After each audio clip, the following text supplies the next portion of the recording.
Por lo general se ha entendido que el pensamiento nacional había sido una invención del nacionalismo argentino de la década del 30.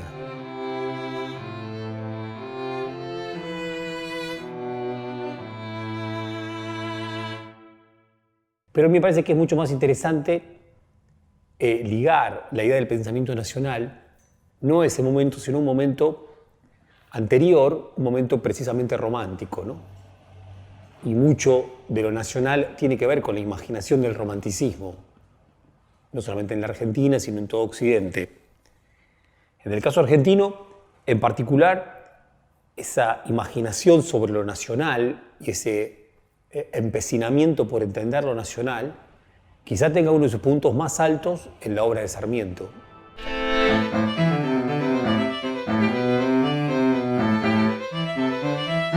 Es en el propio Facundo, donde Sarmiento en 1845 lo que escribe intenta dar cuenta de la particularidad, dice él, de este volcán, que no es uno de los tantos volcanes subalternos, ¿no?, que entran en ebullición en América, sino que es particular, que es distinto, que no se parece a todos los otros.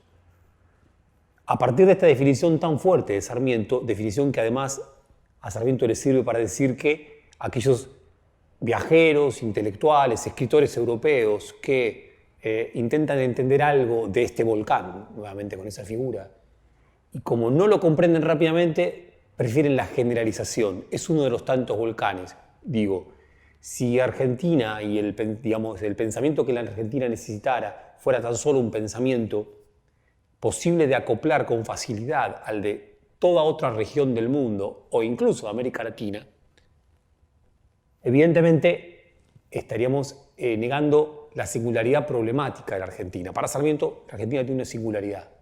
Bien, singularidades que hacen a su formación, que hacen a su vida política en ese entonces. Rosas es una de ellas, Facundo es una de ellas.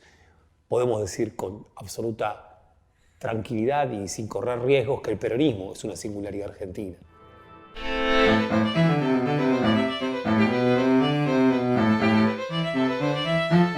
La tipificación del pensamiento nacional, nacional popular, como una tipificación que se veía obligada a expulsar a Sarmiento, solamente es tal para quienes no quieren ver que tanto en estos años, y a niveles gubernamentales como a niveles microfísicos o a niveles de instancias intermedias de gestión del Estado, a Sarmiento se le está dando un lugar muy importante, y un lugar distinto, y un lugar en donde no es el rechazo del revisionismo más, si se quiere, rancio, o sin poner ese adjetivo que tiene una carga negativa, el revisionismo más clásico podía expulsar a Sarmiento. En este caso no nos encontramos en una situación de ese tipo, sino al revés, la posibilidad de incorporar a Sarmiento.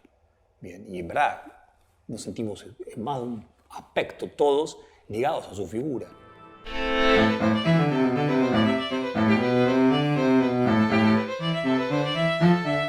Yo creo que el peor favor que se le ha hecho a Sarmiento se lo han hecho los sarmientistas, que intentaron construir de él una estatua impoluta, ¿no? O un mero cultor de enormes y maravillosos ideales, y olvidaron lo que había sido el Sarmiento político, que llevó a la masacre de gauchos, lo que se sabe, ¿no? Raíz sangre de gaucho, ¿no?, que es lo único que tienen de humanos, como le escribió a Mitre en el mes de septiembre de 1861.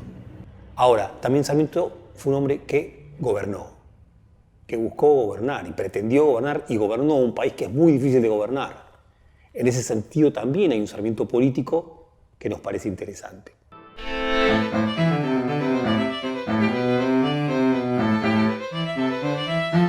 Y sobre todo, me parece a mí, lo más interesante es el Sarmiento escritor. Bien, que creo que es indescindible del Sarmiento político. Y el Sarmiento escritor es el Sarmiento que es capaz de nombrar, dar cuenta, sumar argumentos que le son hostiles a su gran argumento. Sin embargo, Sarmiento lo nombra, lo dice. Eso es algo increíble, tiene mucho que ver casi con una situación de genio. Sarmiento es capaz de,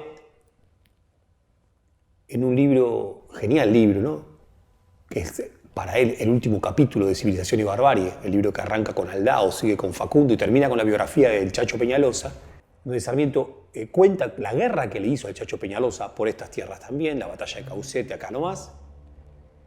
Sarmiento, sin embargo, explica a qué obedecía la rebelión de las montoneras en La Rioja, y lo explica con una claridad que probablemente no haya habido después historiador que haya tenido esa claridad. Y el problema central es, las grandes familias de La Rioja le roban desde la llegada de los españoles, ¿sí?, a esas tierras, les roban las mejores tierras, es decir, las tierras que son más fáciles, ¿sí?, de irrigar, ¿sí?, a las comunidades indígenas, a las comunidades campesinas, a los gauchos. Ante esa situación hay permanentemente rebeliones. El Chacho es expresión de esas rebeliones. Sarmiento lo explica, lo dice, después dice que al Chacho hay que matarlo y cuenta cómo lo mata, pero al mismo tiempo explica esto, lo dice.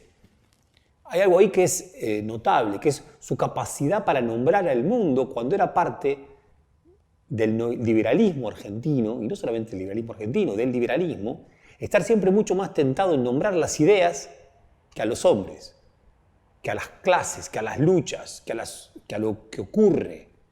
Bien, y Sarmiento tiene esa otra pulsión, que es hacia lo que ocurre, hacia las luchas y hacia los hombres. Me parece que en este sentido es ejemplar, ¿no?